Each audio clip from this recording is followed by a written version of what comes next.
this computer.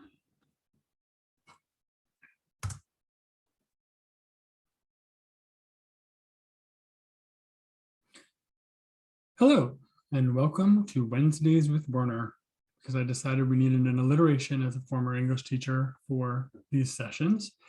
This is part of the spring training series that the MLTI 2.0 ambassadors are doing for our colleagues, and focusing today on media balance and well-being as part of the conversations about digital citizenship.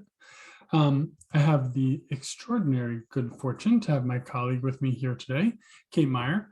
Kate is another of the ambassadors, and she'll tell you a little bit about herself, and then I'll tell you a little bit about myself.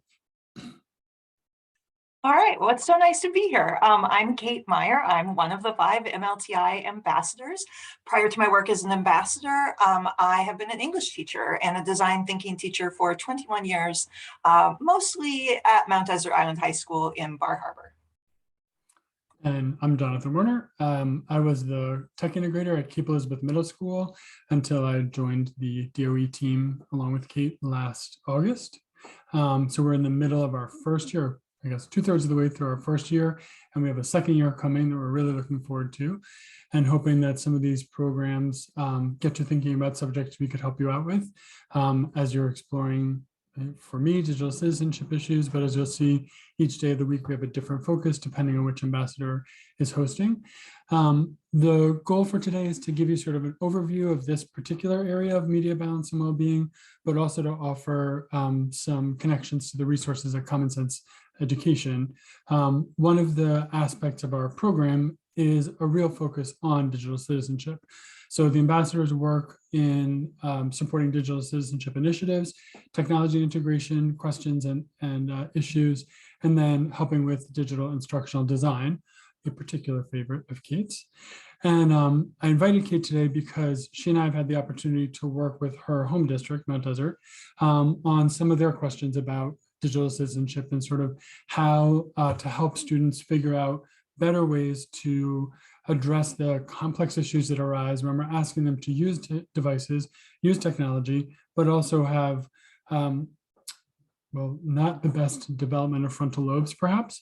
As we'll talk about, it is not in any way limited to them, but they certainly are at greater risk than us.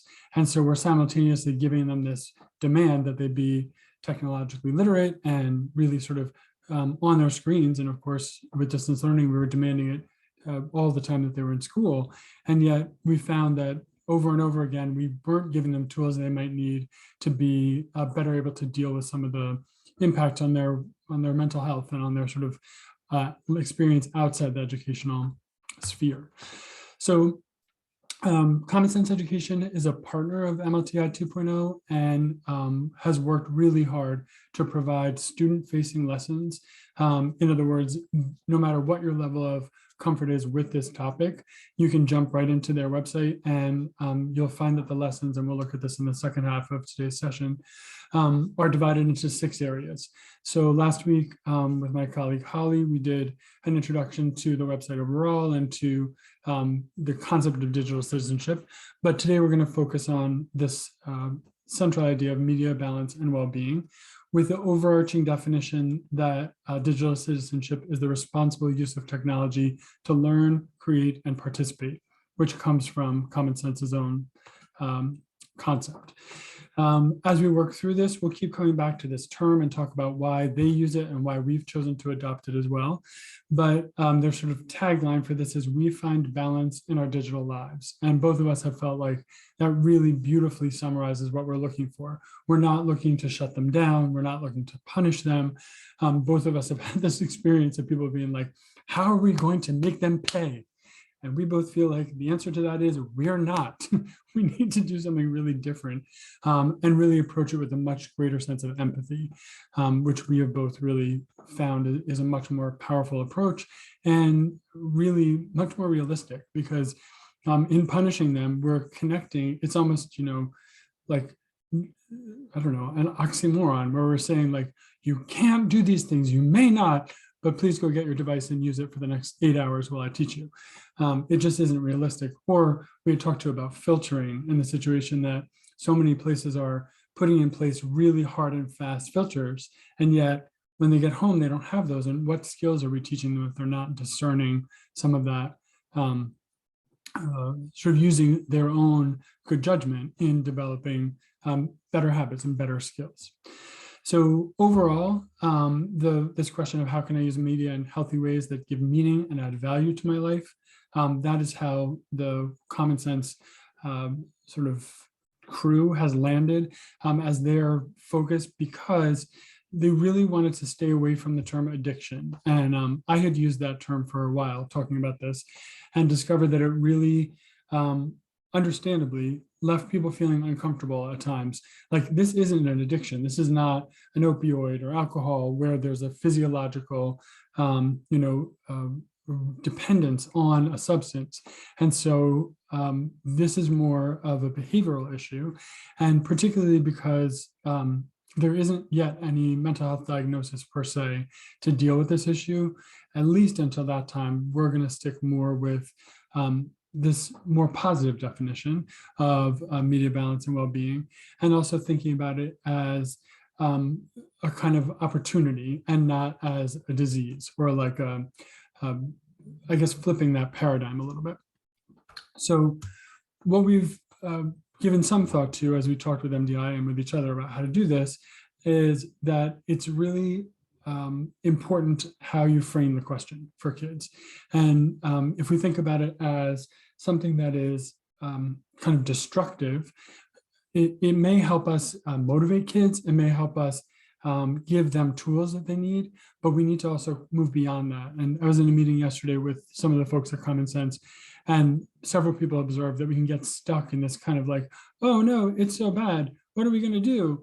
And then almost disempower ourselves and our students. So we'll talk for a bit about what both of our experiences have been personally and with our students, and then kind of shift gears to say, all right, with that background, what might we do with it to help kids motivate and feel like they do have agency to do something about this. They're not victimized, and they're not in a situation where they're going to be disempowered or unable to make a change, whether for themselves or for a smaller community, or hopefully a larger community as they become more powerful consumers and are saying, no, this is not acceptable. This situation is not one that I'm comfortable with. So I'll talk a little bit about what my own experience was, again, with this sense of developing empathy for our students. I'll ask Kate to do the same because her story is very different, but equally fascinating, I think. And then use that as an opportunity to kind of frame the conversations we have today and then going forward with our students. So I take you back to Canada about 5 years ago now, where I was on vacation with my family. And I had recently been serving as the president of the Librarians Network at ISTE, the national affiliate of Actum, and had these great connections, and had actually been given an opportunity to go to the White House and talk to some people at the Department of Education. This is so cool, this incredible opportunity. And I had come back and put something out in social media on Twitter. And while I had been in the woods away from any signal, it had been retweeted by the US Department of Education. And the result was this like tidal wave of likes and retweets and whatever other messages. And so I came out of the woods and my phone literally went bananas. It started shaking and beeping, and I couldn't even open it to see through the notifications. And as that was happening, we were approaching the shoreline, and my wife and kids started to descend this gorgeous staircase now down next to the Atlantic, this incredible view. And I never saw it. I literally never laid eyes on what they saw because I was so focused on my phone. So after what my wife and I refer to as a conversation, we determined that I really needed to sort of rethink my relationship with technology. And part of the reason that I was using the term addiction was I had all of these responses. That is, I did have a physiological response. I had a total lack of awareness and judgment about how I was using it. I was unable to even sort of consider that I didn't need that feedback and need that connection for my professional life. And I found notably that without it, I was a pain in the behind. Now, I'm a pain in the behind a lot of the time, but I was really unpleasant to be around over the course of, so that was July, that whole August. My wife and I agreed I shut down my phone to do anything except pick up when it rang.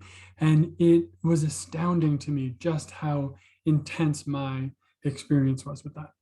So I'll pause there for a second and ask Kate to tell us a little bit about what her experience was.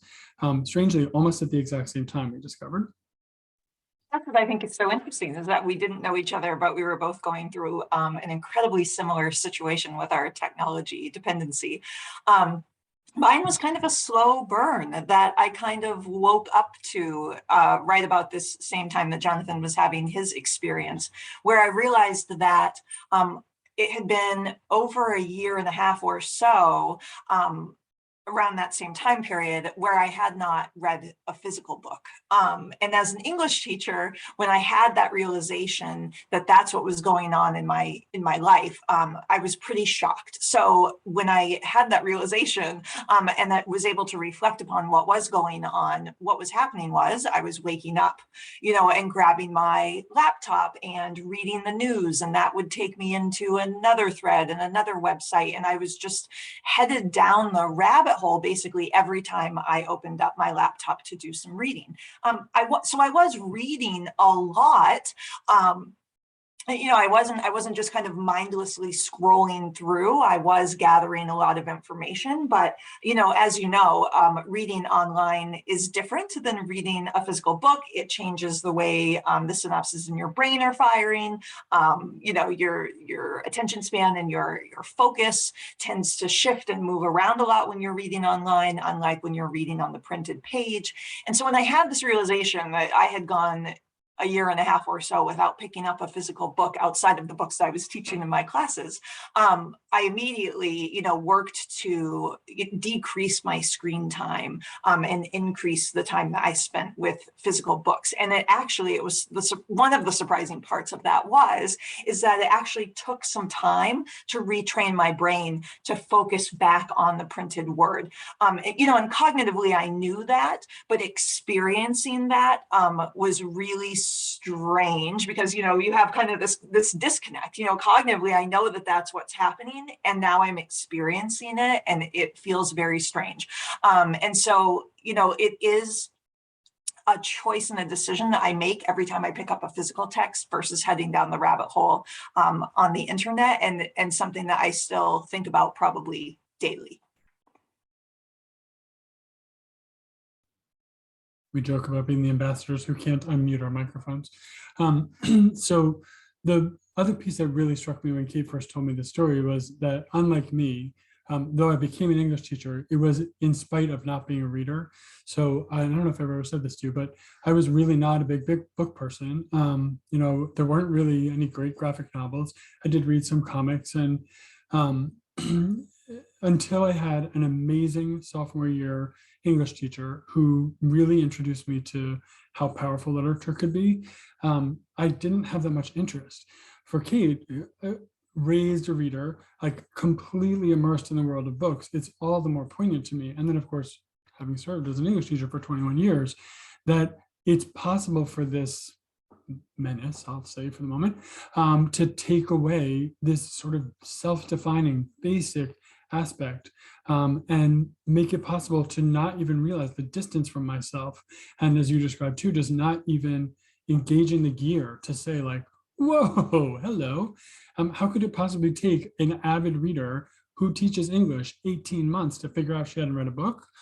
I think that speaks not to Kate, but to how powerful the industry is in its efforts and how successful to keep us unfocused.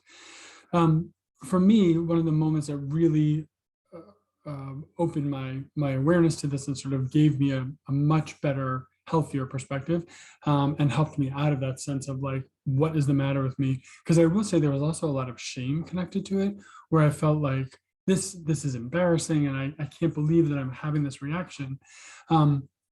Was to read and to find this phenomenal book that I continue to tout, though it's now several years old, called Irresistible.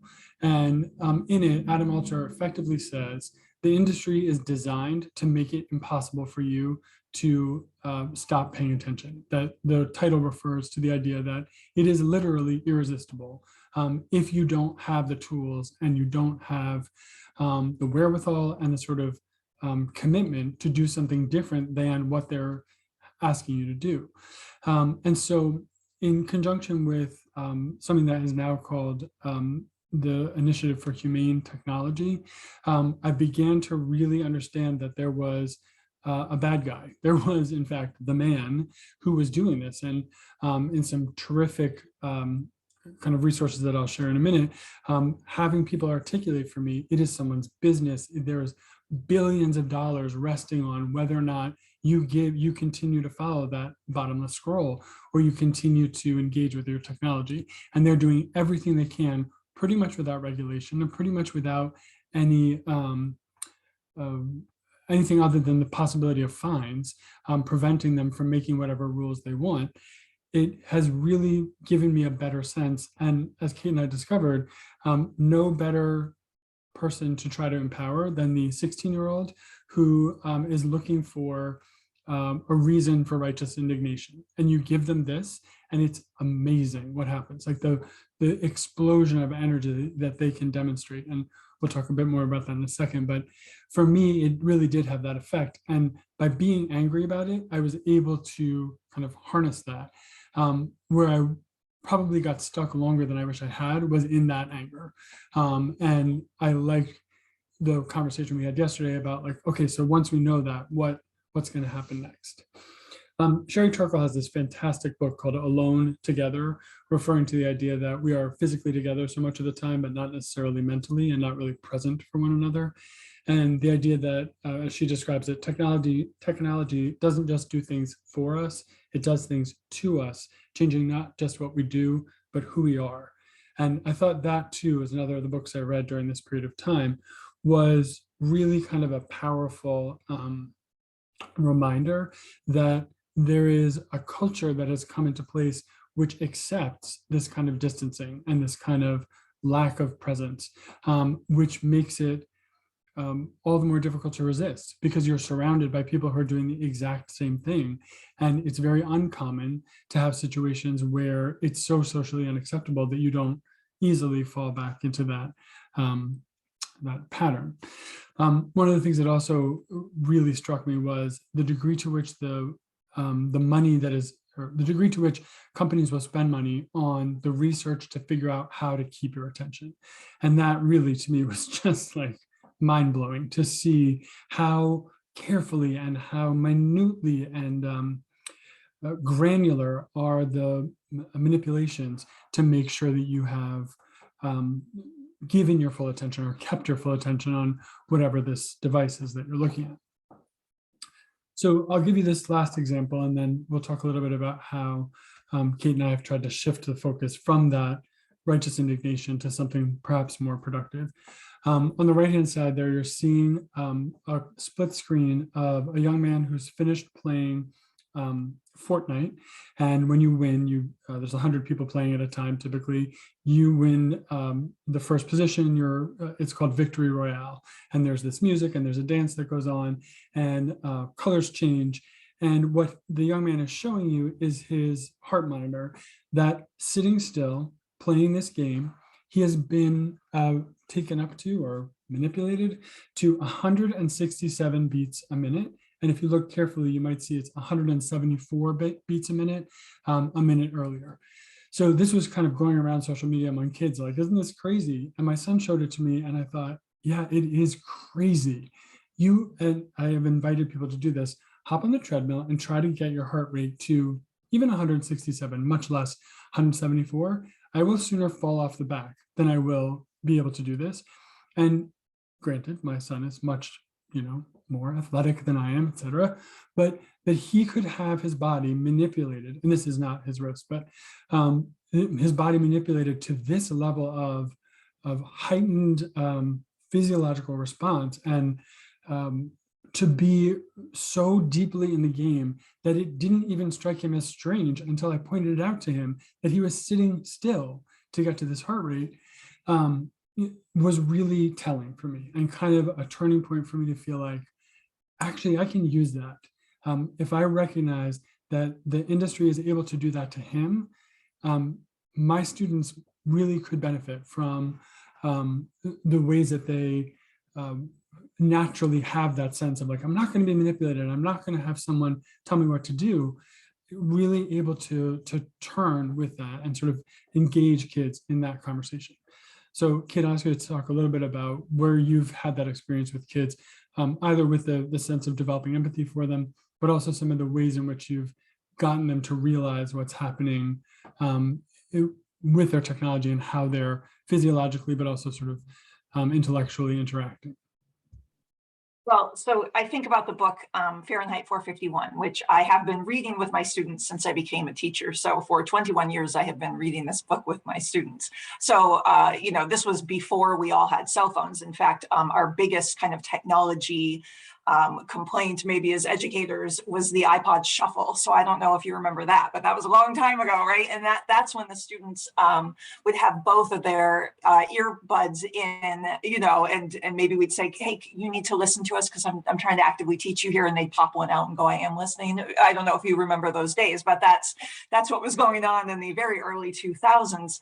But the theme that we have studied with Fahrenheit 451 has been consistent for the past 21 years. And that's the essential question that we always talk about, around how technology impacts one's happiness. So, 20 years ago, we were talking about, iPods, and now we are talking about computers and cell phones. And that's been my essential question for so long with that text, because the author of the text, Ray Bradbury, actually came out and said that he actually, we all think that, or some of us think that novel is really about government censorship. And Bradbury finally came out and said, no, really, my 1953 novel was a story about how television destroys an interest in reading literature, and that he was really concerned about people, and these are his words, being turned into morons by television. And so that was the technology that he knew at the time.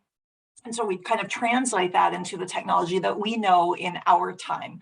And so as cell phones became part of the classroom, and students became more and more distracted by the buzzing and the beeping and the dinging, I did this activity with them where I would have them take their cell phones out and put them on their desk or table and let the notifications just come through. And so I would do this on the day, maybe when we were just workshopping something, something they were working on independently.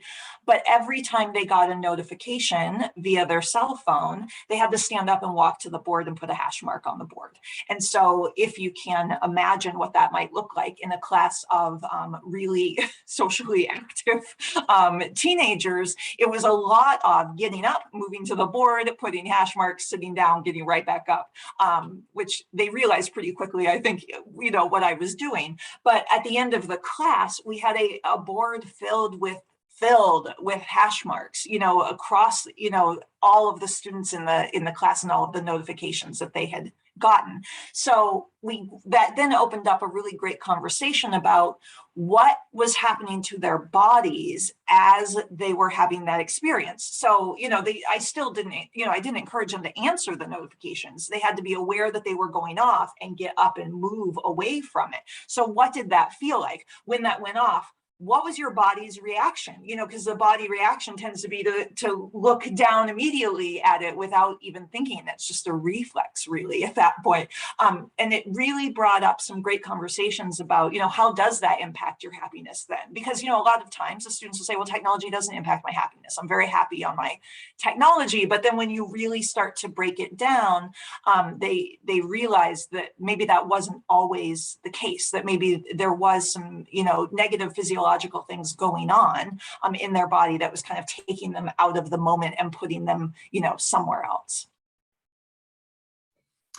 One of the things Kate and I have talked about too is how we might have kids teach kids in this, and developing almost like experts in media balance and their kind of sense of well-being and awareness of it, because how powerful would it be to have them sharing it with each other? And we're hoping to start to get opportunities to talk with students directly about what their experiences have been and what parts of their own stories they could share with others. In the material that I'll attach after the conversations over today, I'll put in a link to a great video that Kate found where a group of kids talk about their personal experiences. And as she and I watched it, we were both really struck by how moved we were, but how much more powerful these messages might be for our students coming from other students. So just to put that in your hopper of ideas as you try to address this, we're thinking almost like, a SWAT team style, like experts who could then go into other classrooms, even into other schools, like to see younger students, and how amazing it would be if you're a 7th grader and sophomore, junior comes in, your older brother's ex-girlfriend, envision that intrigue. Maybe she'd be harder to listen to, but anyway, comes into your classroom and really gives you this honest take on what their experience had been. It'd be a really powerful opportunity. So as we have this conversation, we had come up with some strategies, but as we also then started to look at the common sense education resources, we were really struck by how well thought out and how sort of rich are those resources. So we're going to take a look at their website, how it's set up, and some of the ways that you can access that material. And then we'll come back around to just a couple more ideas that may be helpful to you individually, but also to share with colleagues, share with your family. One of the things we've really found fascinating is that there are conversations to be had in so many different spheres. And I think one of the pitfalls of this work is that it often gets funneled into one person. So we've talked, for example, with tech integrators whose job it is to deal with the problem. And if that's the case, not only does it vilify that individual, but it totally decontextualizes the conversation, and they're left to try to explain why it's so important by themselves. So one of the things that we have really been impressed by here, and then also with the resources for Humane Technology, from Humane Technology, that have a really powerful message about you can do something about this, and you have the ability to make some change, but also the sense that it isn't anything you can do by yourself. I mean, of course you can, but it's going to be way more meaningful if you're engaging in conversations with your family, with your peers, with your teachers, and those are coming at you as a cultural shift in awareness, not just you yourself trying to make those changes. So if we look at how their website is set up, this should, I hope, take me over to you. I'm working from 2 computers at the moment, which is always entertaining. There we go. So if I go in, nope, you're now seeing my black screen, aren't you? One moment. As I said, always hilarious when the ambassadors can't seem to use their own technology.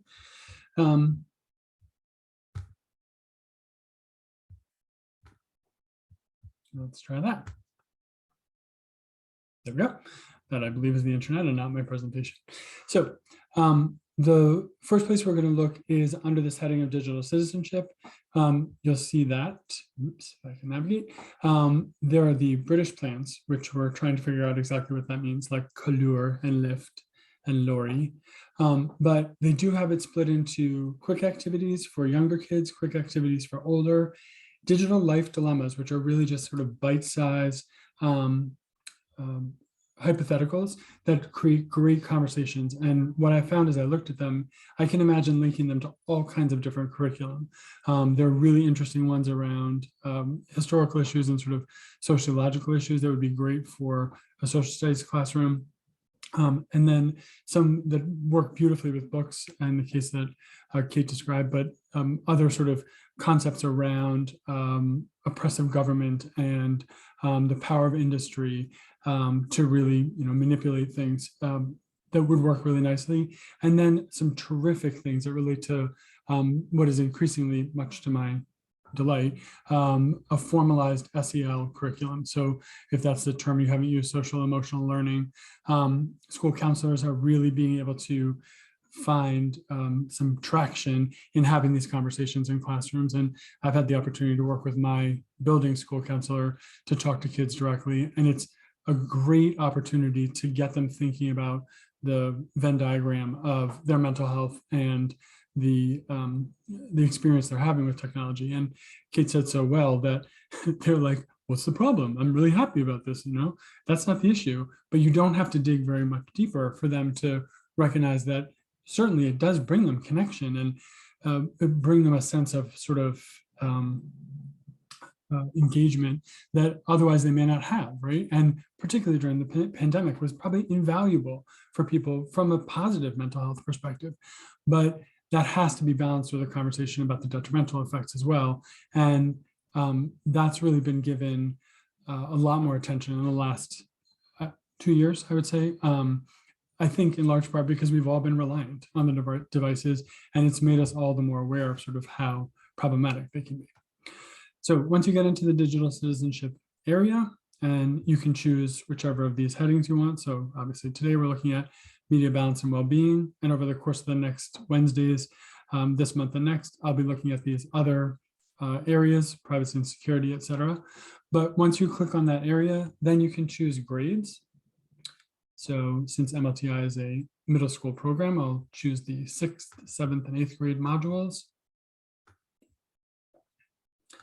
Now I'm filtering by just those grades, and they have materials for each of these buckets for every grade.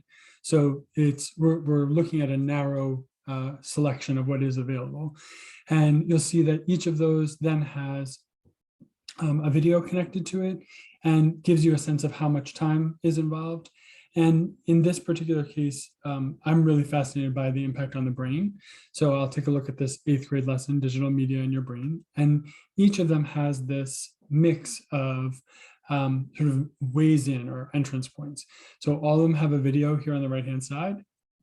Then they have, which is to share with students. And again, I'll say, while there are professional development materials here and sort of explorations for yourself, what's really incredible to me is how well thought out and how rich the resources are to be able to drop right into a classroom, whatever your level of comfort or lack thereof with this subject matter.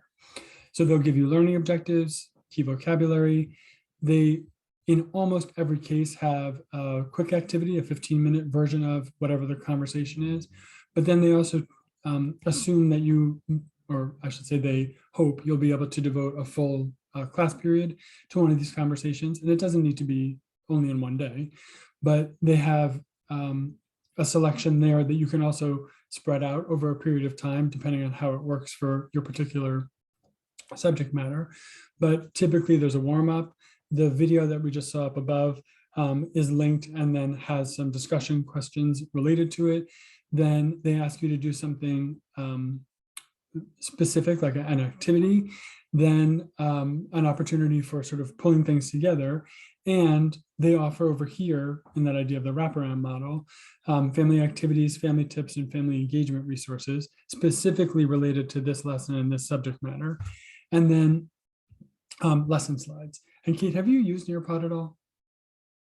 Do you mind talking a little bit about how it works? So I'll say for a moment, if you haven't used it, it's going to give you an opportunity to engage with existing content. So in this case, I'm going to choose lesson slides, English, and open, and it's going to open a Google Slides presentation, which is view only, but which they encourage you to modify. So they give you this series of resources with the assumption that you will and you're welcome to use them in any way you like. So as you look at these, there's no like formulaic assumption here. And repeatedly during the meeting yesterday, the people at Common Sense were like, if this is helpful to you, use it, share. We are not trying to, hide the ball here. We want to make sure everyone has access. So looking at these, could you talk a little bit, Kate, about how it might work with Nearpod and sort of what Nearpod's function is for people that are not familiar? So Nearpod, as I know it, is a Chrome extension or an add-on that you can use in your Google Slides, and that makes them interactive. So as the students are working their way through this presentation with you, you can actually build in activities that request that the students interact with these slides in some way. So there's some movables or manipulatives, it depends on what you set up. But what it does is it allows for students to engage with the presenter, with the presentation, and with each other. So it's great for, polls, or if you're trying to get a feel of, where a student might fall in this continuum of tech dependency, or how you're feeling about your technology use, you can set that up. And then students can, as you are working through your presentation, manipulate on the slides that you have linked up with Nearpod elements. Have you seen it used both synchronously and asynchronously, or only synchronously? That is, during the presentation. I have only seen it synchronously. Me as well. Me too. My sense though is that you can also do it asynchronously and assign the activities that Kate is describing to be able to interact on their own schedule, their own pace, which might be really nice for some of these lessons, in that you could have that conversation taking place at home.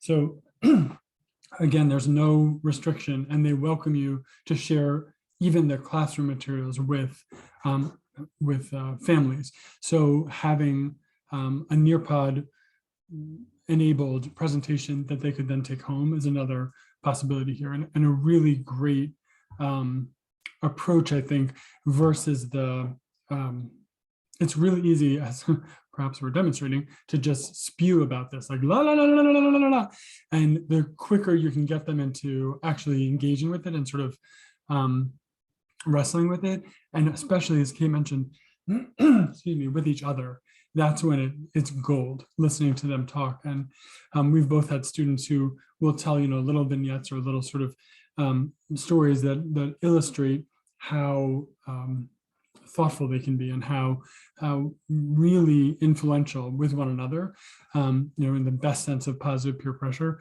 My favorite of those is a student who, after a series of conversations around this topic, stopped me in a fast food restaurant. And she was like, "Mr. Werner, I got to show you something."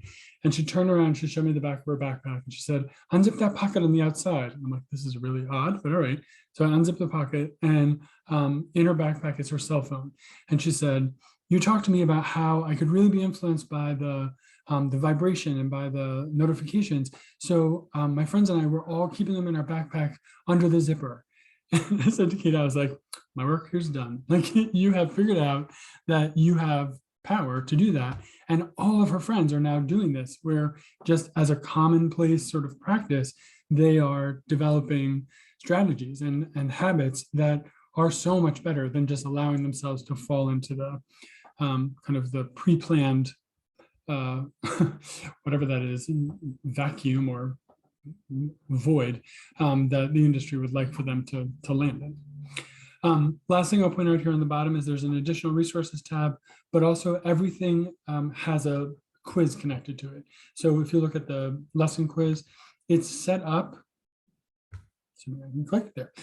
It's set up to be assigned through Google Classroom. So if you're a Google Classroom user, all you do at the end of the unit is pull this into your Google Classroom using that assign to students button, and they get a 5-question multiple choice, which gives you a great sort of exit ticket, but also a sense of how the conversation you've had may have reached them and what areas you may want to return to.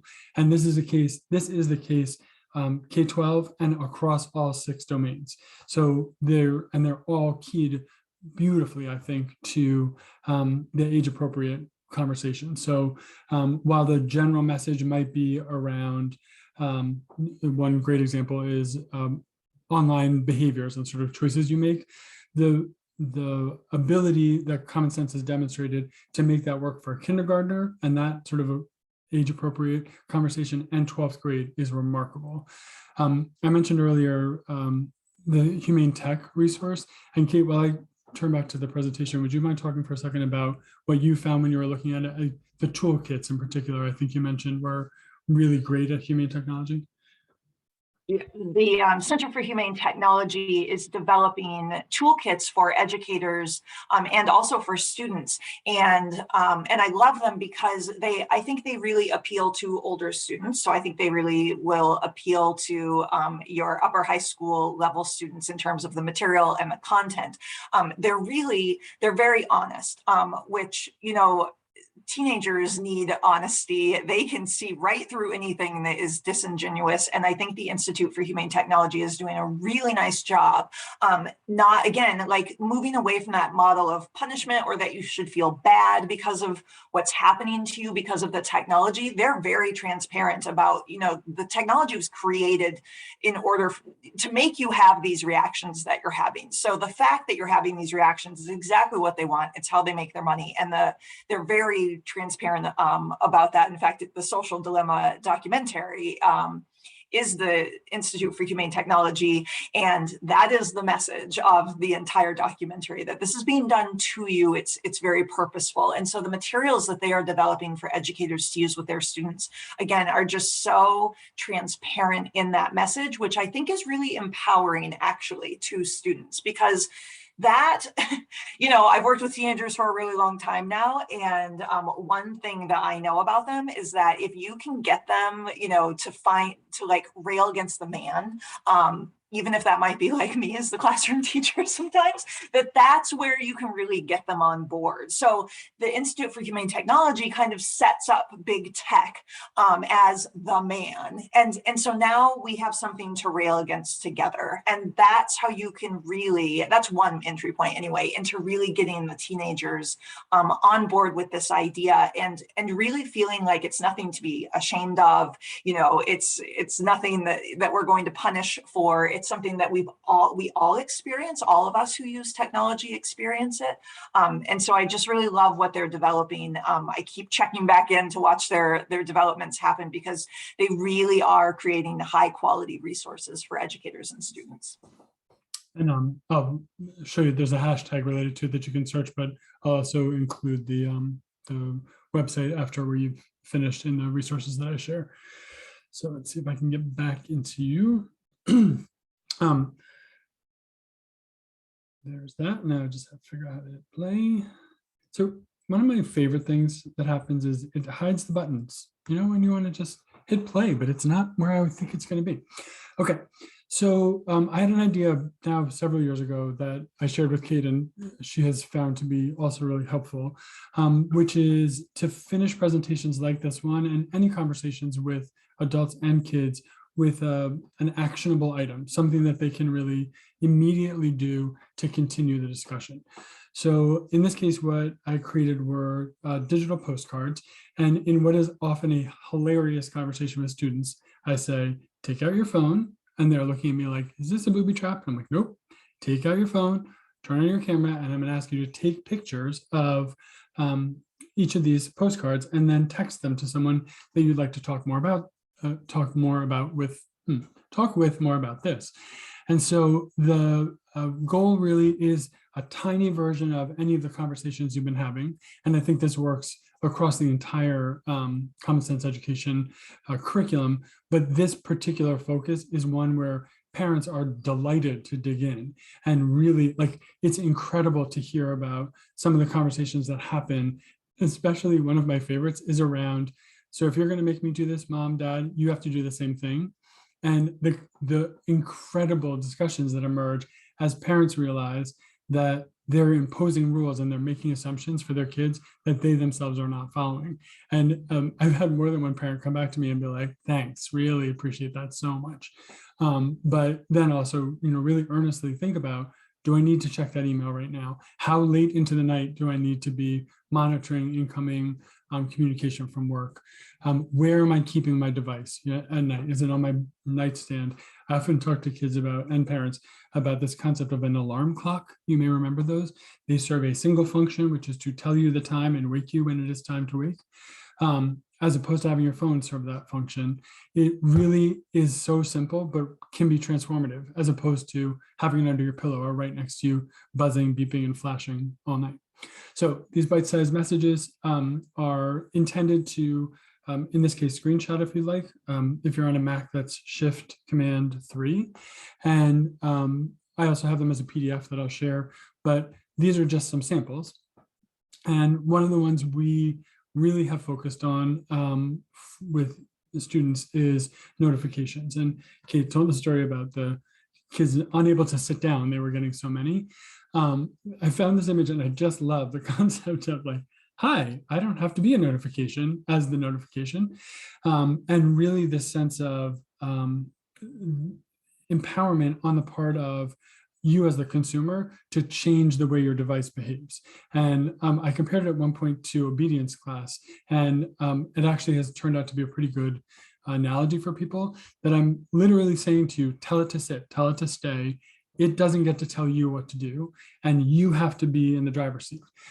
It will, as any good dog, we're both dog owners, will demonstrate if you do not make that affirmative choice, the dog's gonna be like, all right, my pleasure, I'll do whatever the heck I want. It's really not that different with the devices. So my sort of cardinal rule or basic one is if it's not a person, it doesn't get to notify me. So actually that I realized is a lie. I have a tornado warning because we spent a good deal of time in the Midwest on a trip, and I decided to leave it on in case, some disaster strikes. But other than that, I don't have any other notifications on my phone. Talking to kids, as Kate said, about sort of the degree to which or the amount of energy put into manipulating them, and how much, if you just do the tiniest amount of research. And another thing I really love about the Humane Tech website is each of these sort of big questions that arise, they have great resources. So you don't have to kind of troll the web for something. They'll give you exactly what you need, whether as a infographic, a video, quick article to answer some of these questions about, well, what is the industry doing? How are they creating these responses in their consumers? And same goes for common sense education, but geared usually towards a younger conversation in our experience. That resources that are going to work really well with definitely all the way through middle school and up through about freshman year, before the two of us have chosen to sort of shift over to Humane Tech as our go-to. Having kids and their families talk about some sort of simple questions like, what physical spaces and times of day could we make be tech free? Would it be a day of the week? There's a wonderful book about a tech Sabbath where this family undertakes to it's a Jewish family who aligns it with the Sabbath. So from Friday at sundown to Saturday at sundown, they do not, as a family, do not use technology, and how transformative that experience was for this woman and for her family in terms of their just awareness and their sense of what it means to be in a place and at a time. Going back to that idea from Sherry Turkle about alone together. So even something as simple as this, there's no resources, there's nothing beyond just the question, what would it look like if we did this? And also inviting that conversation with parents about, so, do you think you can follow that rule as well? Common Sense Media's hashtag for this is truth about tech. So that's one thing you could search. Humane Tech uses time well spent. In other words, making better choices about how we're spending our time. And then you might also look at Tristan Harris's TEDx talk, or actually, I think it's TED Talk from 2017 called Billions of Minds. And Harris is the founder of Humane Technology. He also has the hilarious distinction of having been a design ethicist at Google, which he describes as a position devoted to figuring out how far they could push the envelope before it was just immoral, which I find both distressing and hilarious that that's actually a job title and you can be paid to do that. And then finally, the one I mentioned about the one house, one rule. This was one kids love to send home. They're like, all righty, well, this is going to be fun tonight. And having some mechanisms in play. One of the terms I've learned a lot about now is behavioral architecture, meaning things you do that help you change your behavior. So keeping your phone charging, not in the bedroom. A parking lot, a lot of families will use. Getting people to think about some of the responses they're having, as Kate described. How's your body feeling? There's some wonderful mindfulness exercises that Common Sense Education has available in their resources. And a friend of mine, Erica Marcus, who has her students and parents she's talking to lay their phones on their thigh and not turn it over. And she said every single time watching people struggle to not touch their phone and not flip it over until she asks them to is just this tiny little example of how you can watch people having that physiological reaction. It's just, she did it with me as an audience member, and I'm like, wow, as much as I know about this, and here I am being like, why is it ringing? What's that noise? So, Kate, anything else you want to wrap up with? Have I missed anything that you're thinking of? Okay. So we will include the resources we've been gathering as part of the, so if you're watching this on YouTube, it'll be down underneath in the description, as well as a link to the slides. There's also a link there to a survey asking you about this program and sort of how it was helpful and what else we might do in terms of subject matter or approaches to these questions going forward. And then also there's an opportunity to earn professional development credit by clicking on the link that's offered for, I guess, a certificate from the Department of Education that recognizes your engagement with today's conversation. So Kate, thank you so much. I really appreciate you taking the time. And thank you for inviting me. I will see you soon.